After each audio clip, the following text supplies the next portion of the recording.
कोल्हापूर जिल्ह्यातील पेठवडगाव परिसरात रविवारी सायंकाळी घडलेल्या भीषण चाकरी अपघाताने नागरिकांमध्ये भीती आणि संतापाची लाट उसळली आहे.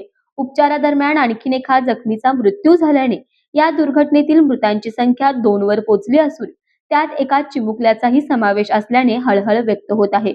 पारगाव वाठार मार्गावरील तुषार लॉज समोर ही घटना घडली. मद्यप्राशन केलेल्या अवस्थेत भरधाव वेगाने वाहन चालवणाऱ्या चालकाने नियंत्रण गमावत एकामागोमाग अनेक वाहनांना जोरदार धडक दिली. या निष्काळजीपणामुळे अनेक निरपराध नागरिक गंभीर जखमी झाले असून काहींची प्रकृती चिंताजनक आहे. या प्रकरणी वडगाव पोलीस ठाण्यात गुन्हा नोंद करण्यात आला असून भारतीय न्याय संहिता आणि मोटर वाहन कायद्यानुसार पुढील तपास व कारवाई सुरू आहे. प्राथमिक चौकशीत संबंधित चालक मद्यधुंद अवस्थेत वाहन चालवत असल्याचे स्पष्ट झाले आहे. या दुर्दैवी घटनेने पुन्हा एकदा मद्यप्राशन करून वाहन चालवण्याच्या धोकादायक प्रवृत्तीवर प्रश्नचिन्ह उपस्थित केले आहे. कायद्याची भीती न बाळगता जीवाशी खेळ करणाऱ्या अशा कृत्यांवर कठोर कारवाई होणे गरजेचे आहे. तसेच नागरिकांनीही वाहतूक नियमांचे काटेकोर पालन करून सुरक्षतेला प्राधान्य देणे ही काळाची गरज असल्याचे पोलिसांकडून आवाहन केले जात आहे.